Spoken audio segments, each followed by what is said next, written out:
बिस्मिल्लाहिर्रहमानिर्रहीम। स्टूडेंट्स, अभी हम एक एग्जांपल है, an employer at your workplace has been seriously injured in a workplace accident. एक एम्प्लॉयर है, एक नौकर है, और वो जो नौकर है एक काम की जगह में, एक कंपनी में, एक वर्क प्लेस में जख्मी हुआ है। लेकिन किस वजह से जख्मी हुआ? एक्सीडेंट की वजह से। एक्सीडेंट यानी वो बंदा एक्सीडेंट की वजह से जख्मी हुआ है। तो the possible effects in implication of this accidents on the injured employee, company in line manager. तो ये जो एक्सीडेंट की वजह से इस वर्कर पे, ये जो इंजर्ड एम्प्लॉय है, इस पे क्या असर हो गए, असरात हुए इस एक्सीडेंट का, कंपनी पे क्या असर हुए गए, और लाइन मैनेजर पे। ठीक है, तो ये तीनों हम पढ़ेंगे।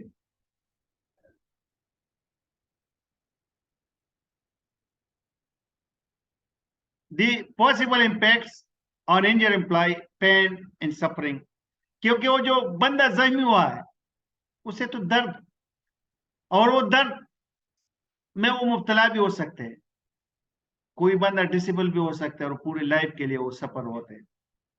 फिर उस बंदे के लॉस्ट टाइम और वेजेस, उस बंदे का टाइम भी जाया हुआ है, उसके वेजेस, उसके जो नौकरी है, उसके जो पैसे है वो भी जाया हो सकते हैं इस एक्सीडेंट की वजह से। इम्पैक्ट्स ऑन फैमिली, उसके फैमिली पे भी, उसके खानदान पे भी असर हुआ है।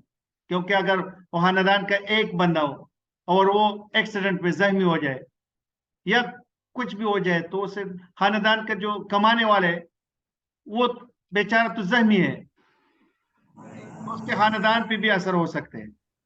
Then ongoing impact on work, और इस तरह भी हो सकते हैं कि वो जो काम कर रहे, अगर वो पाँव से या हाथों से कोई काम कर रहे या कोई आई से कर रहे हैं, अगर वो जख्मी हो जाए या कोई वो डिसेबल हो जाए, कुछ भी हो जाए, तो जो काम कर रहे हैं तो उस काम के वो फिर काबिल नहीं होता।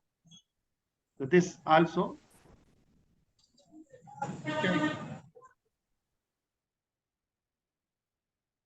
आप प्लीज अपना जो माइक है वो म्यूट रखा करें, ठीक है? ओके।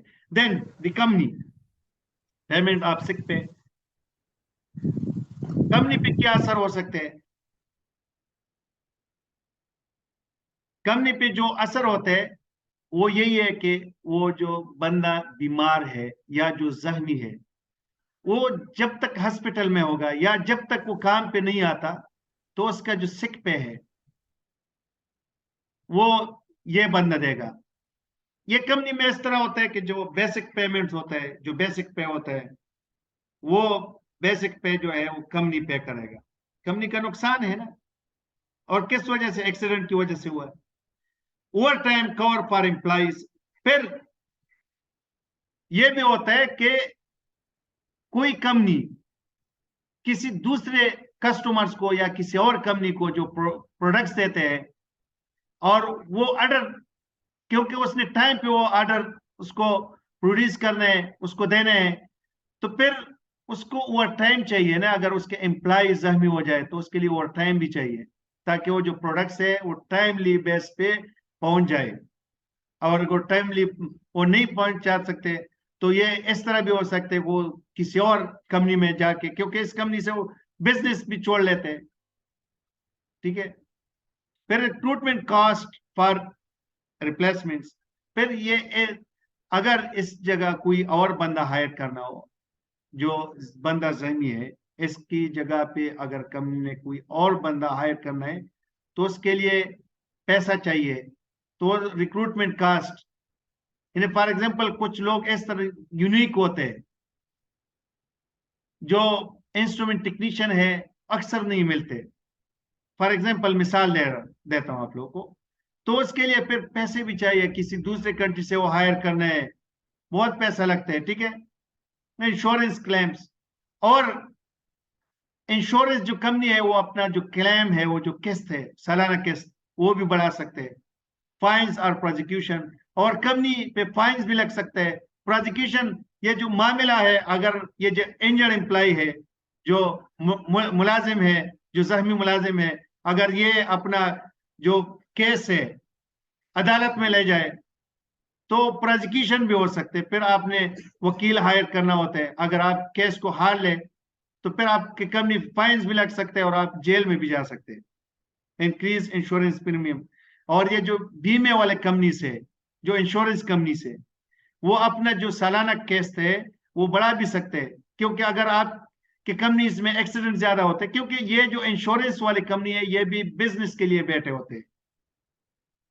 और अगर आपकी कंपनी में ज्यादा एक्सीडेंट होते हैं तो फिर ये आप लोग को इंश्योरेंस नहीं देगा, बीमा नहीं देगा।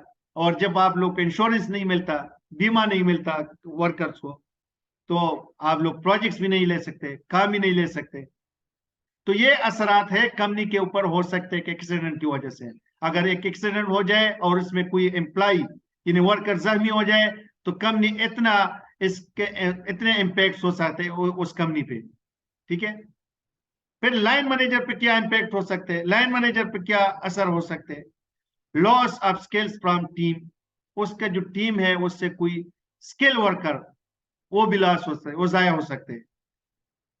फिर time and cost of retaining replacements, और अगर इस तरह कोई दूसरा बंदा लेके आना हो तो उस पर कास्ट भी लगता है, पैसा लगता है और टाइम भी जाया हो सकता है। जब तक इस तरह का एक्सपर्ट बंदा नहीं आता तो उस टाइम तक इसका प्रोडक्शन भी नहीं होगा लाइन मैनेजर का।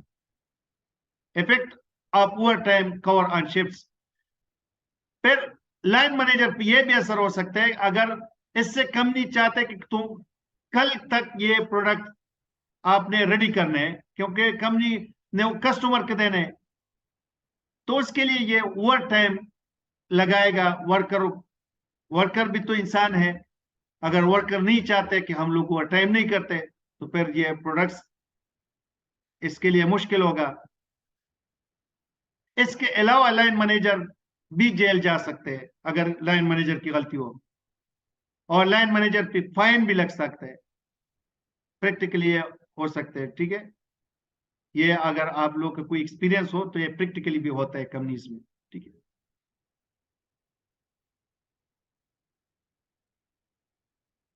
The financial reason for managing health and safety. अभी नेक्स्ट जो रीजन है वो मालियाती रीजन, मालियाती वजह या मालियाती रीजन वजूहत हो सकते हैं कि अगर एक कंपनी ने अगर हेल्थ और सेफ्टी को मैनेज नहीं किया तो उस पे फाइनेंशियल रीजन भी हो सकते हैं, इन्हें उसका बहुत ज्यादा पैसा खर्च हो सकता है।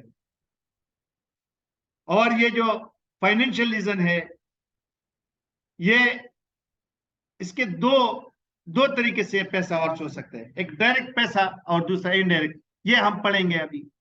Accidents and ill health cost money, अगर किसी कंपनी में कोई एक्सीडेंट हो जाए या कोई भी बंदा बीमार हो जाए तो उस पे कंपनी का अच्छा खासा खर्चा हो सकता है। अगर किसी कंपनी में या किसी वर्क प्लेस में या किसी भी ऑर्गेनाइजेशन में कोई एक्सीडेंट हो जाए या कोई बंदा बीमार हो जाए तो कंपनी का उसके ऊपर लाजिमी पैसा खर्च होगा, लाजिमी। कास्ट में भी direct cost in indirect cost, ये जो कास्ट है, ये जो पैसा है, दो तरीकों से लग सकता है। एक डायरेक्ट कास्ट यानी डायरेक्ट खर्चा और दूसरा इनडायरेक्ट कास्ट। तो डायरेक्ट कॉस्ट मेरेबल cost arising directly from accidents, यानी एक कंपनी में कोई एक्सीडेंट हो गया उससे जो कास्ट हम मैयर कर सकते हैं वो डायरेक्ट कास्ट है। फॉर एग्जांपल, अगर हमारी कंपनी की कोई गाड़ी है, ठीक है, और अगर वो कोई चीज लेके आता है हमारी कंपनी के लिए और रास्ते में उसका एक्सीडेंट हो गया, तो वो जो गाड़ी में जितने भी मटेरियल्स है जो लेके आ रहे हैं और उस गाड़ी जो डैमेज हुआ है वो हमें पता लग सकता है कि हमारी गाड़ी में फॉर एग्जांपल 1 लाख के मटेरियल है और गाड़ी पे 50,000 उस पे रिपेयरिंग का कास्ट आता है, तो हमें पता लग सकता है कि इस पे 1.5 लाख रुपए हमारा खर्चा आ सकते हैं। तो ये डायरेक्ट कास्ट है। और दूसरा indirect cost arising as a consequence of the event but may not directly involve money, often difficult to quantify. जो indirect cost है कंपनी का, वो जो एक्सीडेंट हुआ है, जो एक्सीडेंट का नतीजा हमें बाद में जो बाद में हम लोग भुगतना पड़ता है, वो उस पे जो पैसा लगता है। फॉर एग्जांपल, मिसाल के तौर पर ऑयल एंड गैस इंडस्ट्री में अभी एक एक्सीडेंट ऑयल इंडस्ट्री में हो गया, फॉर एग्जांपल, उसमें एक बड़ा ब्लास्ट हो गया, क्योंकि वो भी एक्सीडेंट है। तो ब्लास्ट हो गया टैंक्स का, वो टैंक्स में जितने भी ऑयल्स थे वो भी ब्लास्ट हो गए, ठीक है। और उस क्योंकि आप लोग को पता होना चाहिए कि जो एक टैंक बनता है तो उस पर कम से कम 1 साल 1.5 साल तक लगता है कंपनी का। और उसके मटेरियल भी जो है वो दूसरे लोग कंट्री से मंगवाते हैं, फिर वो मटेरियल टेस्ट करते हैं कि किस तरह मटेरियल है, एनवायरमेंटली उसका टेस्ट होता है। फिर वो जो मटेरियल उसका वेल्डिंग होता है तो उसमें बहुत ज्यादा प्रोसेस होते हैं, का रेडियोग्राफी टेस्ट फिर होते हैं, बहुत लंबा प्रोसेस होते हैं, तो तभी एक टैंक बनता है। तो वो जो अगर ब्लास्ट हो गया कंपनी में, ऑयल इंडस्ट्री की बात कर रहा हूं, अगर उसमें ब्लास्ट हो गया, एक्सीडेंट हो गया, उससे कितने तेल जाया हो गया और दूसरा मटेरियल भी जाया हो गया, उसका टैंक पूरा बहुत बहुत खर्चा हो गया। लेकिन इसके अलावा एक इनडायरेक्ट कास्ट है। इनडायरेक्ट कास्ट वो कास्ट है कि ब्लास्ट हो गया, ब्लास्ट के नतीजे में कुछ कास्ट इस तरह होते कि वो हम क्वांटिफाई नहीं कर सकते, उस टाइम पे हमें पता नहीं चलता। मिसाल के तौर पर बाद में कानूनी कास्ट, यानी कानून ने एक्शन ले लिया, गवर्नमेंट्स ने एक्शन ले लिया, तो उस पे जो कास्ट हमारा लग रहा है उसके लिए वकील हम लोग हायर करेगा। वकील के अलावा अगर हमारे कंपनी के ऊपर फाइन आ गया, वो भी मिलियंस डॉलर्स में हो सकते हैं वो फाइन हम लोगों ने। और इसमें कोई बंदों के ऊपर भी फाइन आ सकते हैं, जेल में भी जा सकते हैं, उसमें बहुत पैसा खर्च होता है। और इसके अलावा ये जो टैंक हम लोग बना रहे हैं, for example tank oil refinery है या क्रूड ऑयल या जो भी उसका टैंक्स हम लोग बना रहे हैं, तो उस पर जो टाइम लग रहा है 1 साल या 1.5 साल का जो टाइम लग रहा है, और उस पर जो कास्ट लग रहा है हमारा, जो हम लोग किसी और कंपनी को देंगे, कंट्रैक्टर्स को देंगे उसको, इसके ऊपर जो कास्ट हमारा लग रहा है, तो कितना कास्ट है, बहुत ज्यादा है। इनडायरेक्ट कास्ट बहुत ज्यादा होते हैं, ठीक है। ये इनडायरेक्ट कास्ट बहुत ज्यादा कास्ट होते हैं। तो किसी भी कंपनी में अगर कोई एक्सीडेंट हो या कोई वर्कर्स बीमार हो जाए, तो 2 किस्म के कास्ट होते हैं, डायरेक्ट कास्ट होते हैं और एक इनडायरेक्ट कास्ट। तो डायरेक्ट कास्ट वो कास्ट है जो हम उसको मैयर कर सकते हैं, यानी वो हमें सामने नजर आता है कि इतने चीज हमारा जाया हो गए। लेकिन इनडायरेक्ट कास्ट वो कास्ट है जो बाद में उसका जो एक्सीडेंट हुआ है उसका जो नतीजा हम बाद में हमें भुगतना पड़ता है, उसमें जो पैसे हमारे खर्च होते हैं वो इनडायरेक्ट कास्ट है। ओके, देन एच&एस failure can affect the broader economy as well as individual companies. फिर कहते हैं कि जो हेल्थ और सेफ्टी अगर ये फेल हो जाए तो ये ब्रॉडर इकोनॉमी पे, पूरे वर्ल्ड के इकोनॉमी पे असर हो सकते हैं, और एक इंडिविजुअल कंपनी पे भी असर हो सकते हैं। इसका मिसाल इस तरह है, अगर कोई कंपनी किसी ऑयल इंडस्ट्री में काम कर रहे हैं और ऑयल इंडस्ट्री में कोई ब्लास्ट हो गया, कोई बड़ा टैंक ब्लास्ट हो गया, क्योंकि बड़े बड़े टैंक्स होते हैं उधर, या वेसल्स ब्लास्ट हो गया, जो भी है, तो ऑयल इंडस्ट्री तो उसके जो कस्टमर है वो तो कंट्रीज है ना, मुख्तलिफ जो मुल्क है दुनिया के, उस मुल्क के लिए वो प्रोडक्ट्स बना रहे हैं, क्योंकि ये जो क्रूड ऑयल है वो मुल्कों पे भेज रहे हैं।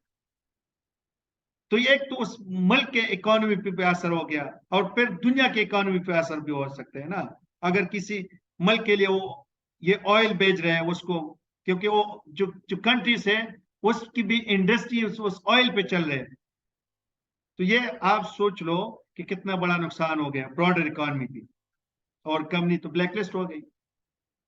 इसलिए ये जो ऑयल इंडस्ट्री से या रिफाइनरी से या जो भी पावर प्लांट से या जो भी इंडस्ट्रीज है, उसमें हेल्थ और सेफ्टी की बहुत ज्यादा जरूरत है, और किसी कंपनी के इतना पैसा जाया हो सकता है।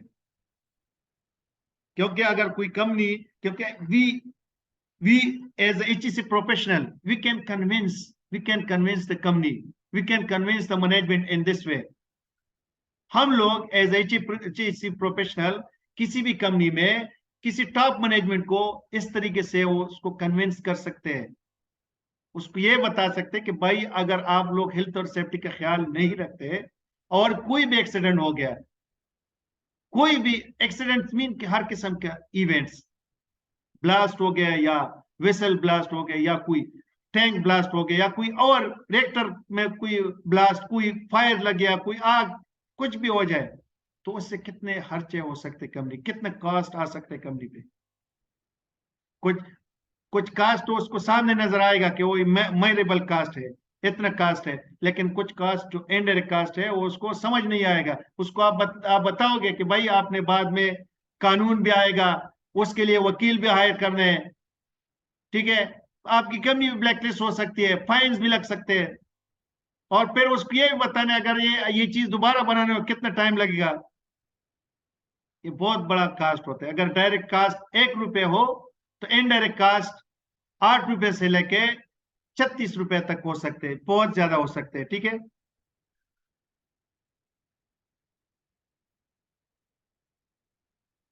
फिर इंश्योर इन अनइंश्योर कास्ट, हमारे कंपनी में कुछ कास्ट इंश्योर होगा, यानी कुछ कास्ट उसका इंश्योरेंस होगा, वो ऑलरेडी इंश्योर होता है, वो ऑलरेडी बीमा होता है, बीमा कंपनी की तरफ से वो बीमा होते हैं, और उसके सालाना हम लोग क्लेम इन्हें सालाना उसके किस्त देते हैं। और कुछ कास्ट ऐसा होता है कि वो इंश्योर नहीं होता, उसका बीमा नहीं होता। तो जो इंश्योरिंग कास्ट है वो फायर, अगर किसी कंपनी में फायर लग जाए, ठीक है, अगर वो इक्विपमेंट्स ऑलरेडी इंश्योर है तो उसका पैसा जो है वो इंश्योरेंस कंपनी देगा। फिर वर्कर इंजरी ऑडिट, अगर किसी कंपनी में कोई वर्कर जख्मी हुआ या वो कोई वर्कर की डेथ हो गई, तो उस पे जो कास्ट है वो भी इंश्योरेंस कंपनी देगा। फिर मेडिकल कास्ट, जो दवाई का जो पैसा है किसी वर्कर को, तो भी इंश्योरेंस कंपनी देगा। लेकिन इंश्योरेंस कंपनी भी कंपनी को देख के, अगर उस किसी कंपनी में एक्सीडेंट ज्यादा होते हैं, उसमें फायर के एक्सीडेंट ज्यादा होते हैं या कोई वर्कर इस तरह इंजरी ज्यादा होते हैं, तो उस कंपनी से अपना जो इंश्योरेंस है वो ड्रा कर लेते हैं, उससे अपना इंश्योरेंस वापस ले लेते हैं, ठीक है। बहुत मुश्किल होते हैं, ठीक है। तो ये चीजें जो है ये कंपनी में इंश्योर होते हैं। और uninsured cost, loss of raw material due to accidents, कोई एक्सीडेंट हो गया उसमें रॉ मटेरियल्स अगर एक्सीडेंट के दौरान लॉस हो गए या जाया हो गए। फॉर एग्जांपल, एक ऑयल इंडस्ट्री है, उसमें एक ब्लास्ट हुआ है, ब्लास्ट टैंक का ब्लास्ट हुआ है, तो उसमें जो क्रूड ऑयल थे अगर वो जाया हो जाए तो उसका कोई भी इंश्योरेंस कंपनी पैसा नहीं देगा, वो कंपनी का कास्ट है। अगर वो $1,000,000 का कास्ट हो, क्योंकि अगर वो उसने किसी दूसरे कंट्रीज को देने, याद रखना चाहिए आप लोगों को, जो भी किसी दूसरे मुल्क में आते हैं वो क्रूड ऑयल की शक्ल में आते हैं, कीचड़, और इधर रिफाइनरी लगे होते हैं, जिस तरह हमारे मुल्क में भी रिफाइनरी से फिर वो उसको हम लोग रिफाइन करते, उससे मुख्तलिफ प्रोडक्ट्स बनते हैं, एक ऑयल्स कुछ बनते हैं, कुछ मोबाइल ऑयल कुछ बनते हैं, कुछ ग्रीस बनते हैं, J54 बनते हैं, 100 LL मुख्तलिफ किस्म की सुपर डीजल्स, ये सारा प्रोडक्ट्स उस कीचड़ से बनते हैं, ठीक है। तो अगर वो किसी इंडस्ट्री में ब्लास्ट हुआ है, एक्सीडेंट हो गया, और उसमें वो रॉ मटेरियल जो क्रूड ऑयल अगर वो जाया हो गया, तो उसका पैसा कौन पे करेगा? कंपनी। फिर सिक पे, अगर कोई वर्कर बीमार हुआ है किसी कंपनी में या कोई वर्कर जख्मी हुआ है, जो भी है, और वो हॉस्पिटल में पड़ा है या घर पे पड़ा हुआ है, तो उसका जो सिक पेमेंट है, यानी उस टाइम पे जो सैलरी है, जो तनख्वाह है उसकी, वो कम नहीं पे करेगा। ओवर टाइम पेमेंट्स भी कम नहीं पे करेगा। इक्विपमेंट रिपेयर्स, और जितने भी इक्विपमेंट्स किसी एक्सीडेंट में, जितने भी इक्विपमेंट्स अगर उस डैमेज हो गए तो उसका रिपेयरिंग कास्ट जो है वो कम नहीं पे करेगा। देन लॉस्ट मटेरियल्स, किसी भी एक्सीडेंट के दौरान जो मटेरियल लॉस्ट होता है, वो जो पेमेंट्स है that will be paid by the company. अगर इंश्योरेंस कास्ट 1 यूरो है तो अनइंश्योर कास्ट जो है कंपनी का वो 8 यूरो से लेके 36 यूरो तक होता है। ये आइसबर्ग है, आप लोगों ने देखा होगा समंदर के ऊपर ये आइस, लेकिन ये ऊपर तो वाला हिस्सा तो हमें नजर आते हैं, लेकिन जो नीचे वाला हिस्सा है वो हमें नजर नहीं आता। तो हम लोग जब कंपनी में काम करते हैं, जो हमारे टॉप मैनेजमेंट है, या क्योंकि उन लोगों को पता नहीं होता, और हम सेफ्टी प्रोफेशनल से, ओके, क्योंकि हम सेफ्टी एक्सपर्ट्स हैं, तो उन लोगों को हम लोगों ने बताया कि भाई आप लोग को जो ऊपर नजर आ रहा है कि ये इंश्योरेंस हुआ है, ये चीजें, लेकिन इसका बहुत कम, एक अगर आप लोग 1 रुपए इंश्योरेंस है तो 8 से लेके 36 तक आप कंपनी का जो पैसा है वो जाया कर रहे हो एक एक्सीडेंट में। इसलिए हेल्थ और सेफ्टी का ख्याल रखना चाहिए, और ये हम लोगों ने उनको बताने हैं। अगर आप लोग हेल्थ और सेफ्टी का ख्याल नहीं रखेंगे तो आप लोग का इतना नुकसान होगा। एक तो आप लोग का मटेरियल लॉस होगा, दूसरा वर्कर को पेमेंट देगा, overtime, equipment repair, loss materials, too much, this cost is too much. Okay, तो हम लोगों ने अपने मैनेजमेंट को बताना है कि आप लोग का इतना कॉस्ट आ सकते हैं अगर आप लोग हेल्थ और सेफ्टी का ख्याल नहीं रखेंगे। ओके,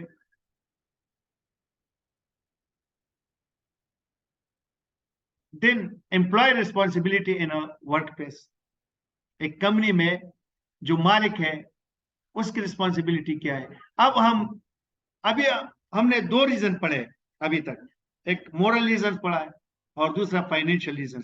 हमें पता चल गया अगर हम लोग क्योंकि अगर कोई एक्सीडेंट हो जाए तो हमारे जो मालियाती, जो हमारा कंपनी का पैसा है वो बहुत ज्यादा हो सकता है, और वो पैसा इनडायरेक्ट कास्ट और डायरेक्ट कास्ट के उसी के जिम्मे में जाया हो सकते हैं। लेकिन अब हम आगे जो लीगल रीजन है उसके बारे में पढ़ेंगे।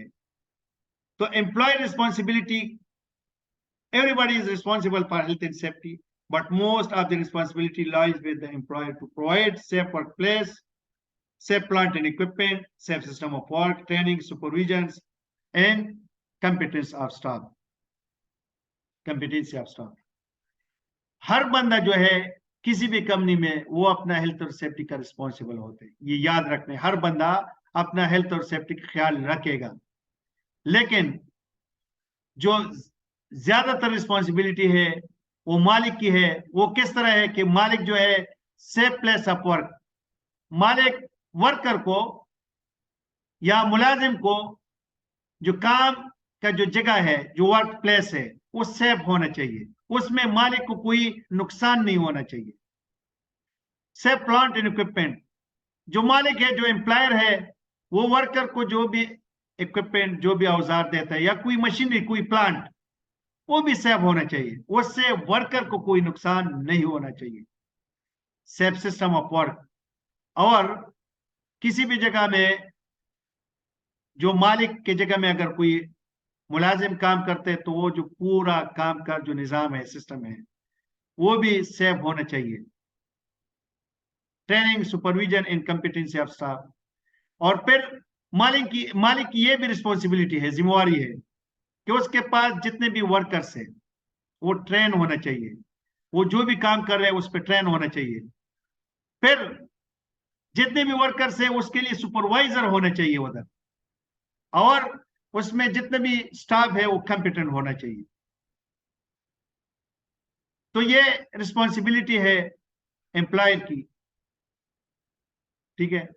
और ये लीगल रीजंस में आते हैं। कल से इंशाल्लाह हम लोग लीगल रीजंस पढ़ेंगे, ठीक है।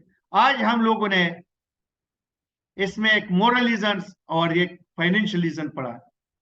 मोरल रीजंस क्या है? मोरल रीजंस यही है कि जो भी कंपनी है, जो भी कंपनी के मालिक है, उसकी मोरल रिस्पॉन्सिबिलिटी बनती है कि वो उसके पास जितने भी एम्प्लॉइज या जो वर्कर काम करते हैं उसके लिए वो सेफ प्लेस प्रोवाइड कर ले, सेफ इक्विपमेंट प्रोवाइड कर ले, सेफ प्लांट प्रोवाइड कर ले, safe system of work provide कर ले, उनको ट्रेनिंग, सुपरविजन और वो कंपिटेंट होना चाहिए। सारा कुछ रिस्पॉन्सिबिलिटी किसकी है? एम्प्लॉयर की, मालिक की, और ये उसकी अखलाकी जिम्मेदारी है। फिर हम लोगों ने पढ़ा कि फाइनेंशियल रीजंस, इन्हें अगर कोई कंपनी में कोई एम्प्लॉयर अगर किसी कंपनी में हेल्थ और सेफ्टी का ख्याल नहीं रखेगा, या if any employer will not manage the health and safety in a company, तो उस पे फाइनेंशियल रीजंस भी, उस पे फाइनेंशियल कास्ट भी आ सकते हैं। वो फाइनेंशियल कास्ट क्या है? डायरेक्ट कास्ट है, वो कास्ट जो हम मैयर कर सकते हैं कि सामने वो हमें नजर आते हैं। लेकिन कुछ कास्ट ऐसे होते हैं कि वो सामने हमें नजर नहीं आते। वो जो एक्सीडेंट हुआ है या कोई इवेंट्स हो गया, कोई भी अनसेफ इवेंट हुआ है, जो उसके बाद में रिजल्ट जो हमें मिलता है, जो उसका रिजल्ट हमें मिलता है, वो इनडायरेक्ट कास्ट है। वो हम लोगों ने पढ़ा कि इनडायरेक्ट कास्ट क्या है?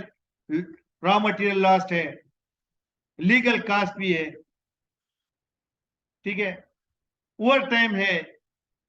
ये सारा जो इनडायरेक्ट कास्ट है वो एक कंपनी पे करेगा, और इवन के वो कंपनी का बिजनेस भी आउट ऑफ मार्केट हो सकते हैं। तो इसलिए एक कंपनी हेल्थ और सेफ्टी का ख्याल रखेगा। एक कंपनी जो है बाकायदा हेल्थ और सेफ्टी का डिपार्टमेंट अपने कंपनी में बनाएगा, और उस डिपार्टमेंट में जो हेल्थ और सेफ्टी के जो मैन पावर है या जो हेल्थ और सेफ्टी प्रैक्टिशनर्स है वो भी एक्सपर्ट होना चाहिए, ताकि उस कंपनी में वो हेल्थ और सेफ्टी को सही तरीके से मैनेज कर ले, ठीक है। और ये जो हेल्थ और सेफ्टी अगर वो सही तरीके से मैनेज करेगा तो उस कंपनी को, उस कंपनी का जो प्रॉफिट है वो भी ज्यादा होगा, और उस कंपनी को पूरे वर्ल्ड में भी कहीं भी बिजनेस भी मिल सकते हैं। अगर वो हेल्थ और सेफ्टी का ख्याल नहीं रखेगा तो फिर उसे न बिजनेस मिल सकते हैं, उस कंपनी, वो कंपनी जो है आउट ऑफ मार्केट भी हो सकते हैं, उसके बहुत ज्यादा लॉसेस हो सकते हैं। तो 3 वजूहत है जिसकी वजह से हम लोग या कोई कंपनी, जिसकी वजह से कंपनी हेल्थ और सेफ्टी का ख्याल रखेगा। एक है मोरल रीजन, दूसरा है फाइनेंशियल रीजन, और तीसरा है लीगल रीजन। तो इंशाल्लाह हम कल लीगल रीजन पढ़ेंगे, और कोई भी अगर किसी भी स्टूडेंट्स को कोई मसला हो तो आप लोग ग्रुप में भी आप लोग पूछ सकते हैं। मैं इंशाल्लाह आपको ब्रीफली और डिटेल के साथ भी जवाब दूंगा, ठीक है, क्योंकि ये मेरी रिस्पॉन्सिबिलिटी है ताकि आप लोग सही तरीके से इसको समझें, ठीक है। तो लैंग्वेज का मसला हो सकता है, क्योंकि जाबिर, क्योंकि उर्दू में कुछ मुअन्नस और मुज़क्कर का प्रॉब्लम हो सकते हैं, लेकिन इंशाल्लाह अगर कोई भी इशू है तो आप मेरे से पूछ सकते हैं, मैं आप लोगों को डिटेल के साथ उसका बताऊंगा, ठीक है। इसी के साथ आज का लेक्चर हमारा खत्म हुआ है। इंशाल्लाह कल हम मिलेंगे नेक्स्ट लेक्चर के साथ। ओके सर, शुक्रिया सर।